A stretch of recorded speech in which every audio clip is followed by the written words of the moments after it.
ये नकली था, पर मजा बहुत आया ना। पर सोचो, जब एस्ट्रोनॉट्स सच में स्पेस में जाते होंगे और वहां पे रहते होंगे तो उन्हें कैसा लगता होगा। वो वहां पर कैसे रहते होंगे, क्या खाते होंगे, और क्या तो छोड़ो वो कैसे खाते होंगे। इसके अलावा खाने के बाद के मसले, माने नंबर 1 और नंबर 2 का वहां पे क्या सीन होता होगा।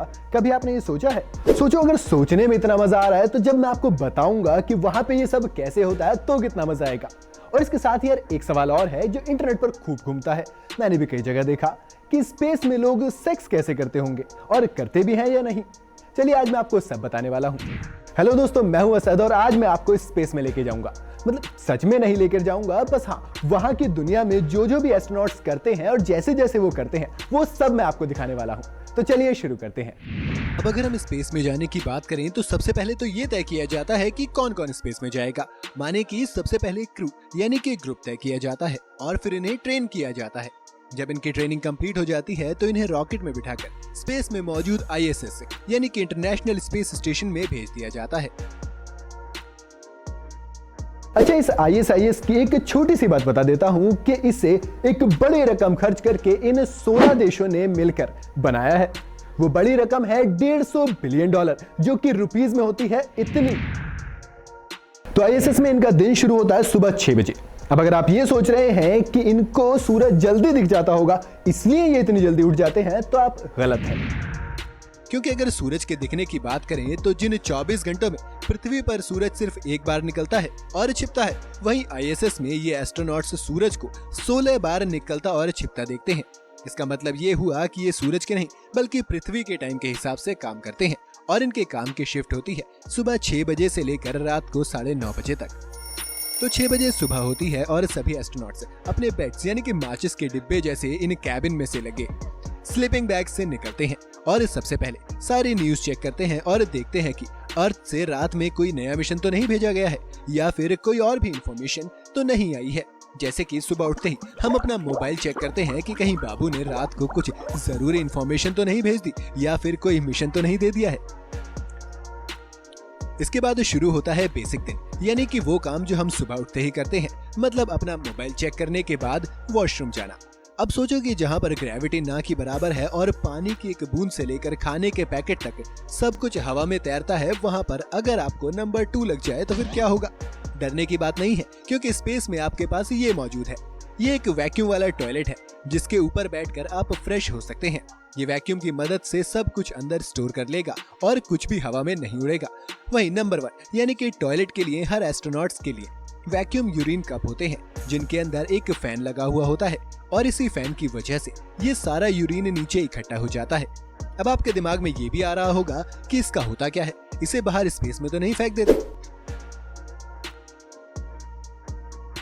तो जो यूरिन होता है वो किया जाता है रिसाइकिल और इलेक्ट्रोलाइसिस की मदद से उससे ISS के लिए ऑक्सीजन बनाई जाती है और साथ ही पीने का पानी भी बनाया जाता है। बाकी 2 नंबर को भी रिसाइकिल किया जाता है और उसे प्लास्टिक के बैग में भरकर बाकी कचरे में डाल दिया जाता है। फिर नंबर आता है ब्रश का। अब इसमें कुछ ज्यादा फर्क नहीं होता क्योंकि स्पेस में आप अपनी पसंद का ब्रश इस्तेमाल कर सकते हैं, बस यहाँ पेस्ट थोड़ा अलग होता है। और जैसे ब्रश करने के बाद यहाँ आप कुल्ला करते हैं तो वहाँ पर आपको कुल्ला करने के लिए ना तो सिंक मौजूद है और ना ही वहाँ पर इतना पानी होता है, इसलिए जो पेस्ट आप वहाँ पर इस्तेमाल करते हैं उससे ब्रश करने के बाद आपको उसे अंदर पी लेना पड़ता है। वैसे बचपन में मुझे पेस्ट का टेस्ट अच्छा लगता था, पर ये मुझे भी नहीं करना।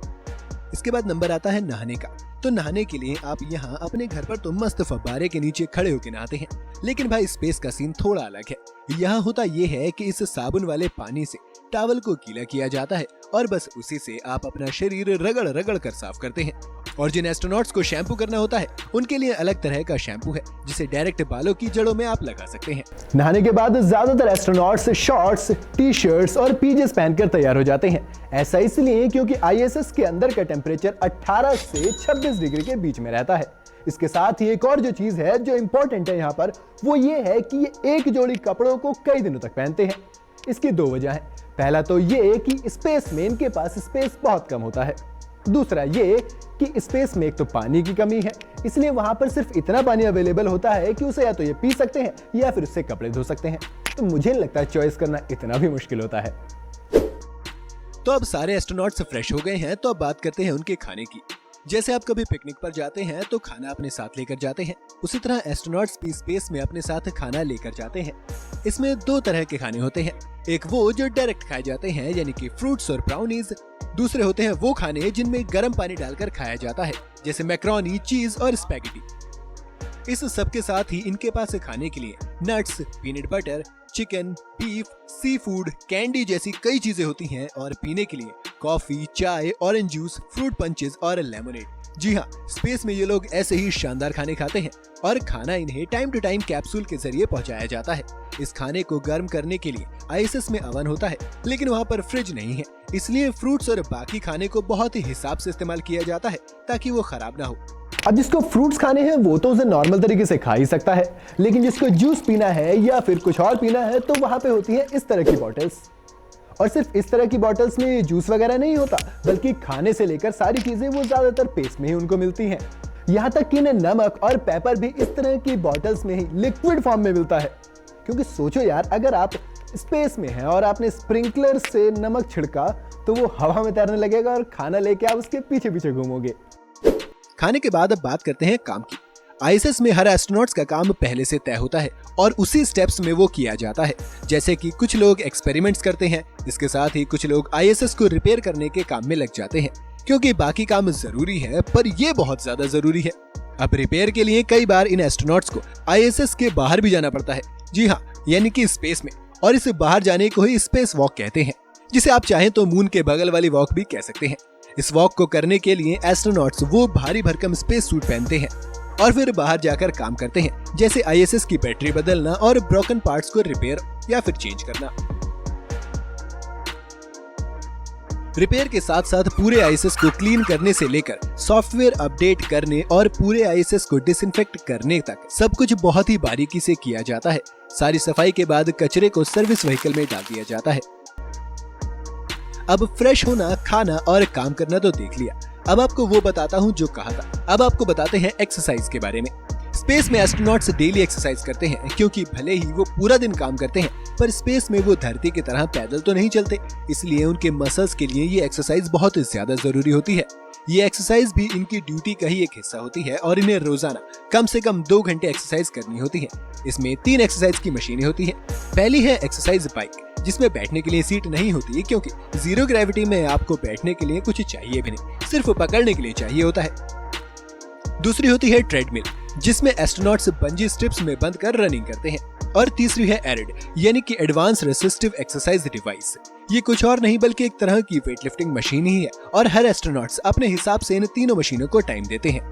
इस सब के साथ ही दिन भर का काम खत्म हो जाता है और बारी आती है रिलैक्स करने की, यानी कि सोने की। तो सोने के लिए सबको स्लीपिंग बैग्स दिए जाते हैं। इन स्लीपिंग बैग्स में अलग बात ये होती है कि इनमें से हाथ बाहर निकालने के लिए होल्स दिए जाते हैं, ताकि आप चाहें तो लेटे लेटे मोबाइल चला सकें, क्योंकि वहाँ पर इंटरनेट बहुत तेज चलता है, किताब पढ़ सकें, क्योंकि कुछ लोगों को किताब पढ़ने का शौक होता है। अब जो नए एस्ट्रोनॉट्स होते हैं उन्हें शुरू में दिक्कत होती है, क्योंकि स्पेस में इस तरह की हमिंग साउंड हमेशा आती रहती है और ऐसा लगता है कि वैक्यूम क्लीनर चल रहा है, इसलिए इन्हें ईयर प्लग्स भी दिए जाते हैं ताकि ये आराम से सो सके। अब आखिर में उस सवाल पे आता हूँ कि स्पेस में किसी इंसान ने सेक्स किया है या नहीं किया है, और अगर किया है तो फिर कैसे किया होगा। तो अगर नासा की माने तो स्पेस में किसी भी इंसान ने अभी तक सेक्स नहीं किया है। इसके साथ ही नासा ये भी कहता है कि वो किसी भी कपल को स्पेस में अलाउ नहीं करते, लेकिन 1992 में मार्क ली और जॉन डेविस इस नाम का एक कपल स्पेस में जा चुका है। जी हाँ, उन्होंने दरअसल नासा से नहीं बताया था कि वो मैरिड है और उन्होंने सीक्रेटली शादी की थी, जिसके बाद स्पेस में जाना उनका हनीमून माना गया था। आपको क्या लगता है कि क्या वो अफवाह है या फिर सच्चाई? हमें कमेंट्स में जरूर बताइएगा। नमस्कार, मैं हूं मानक गुप्ता।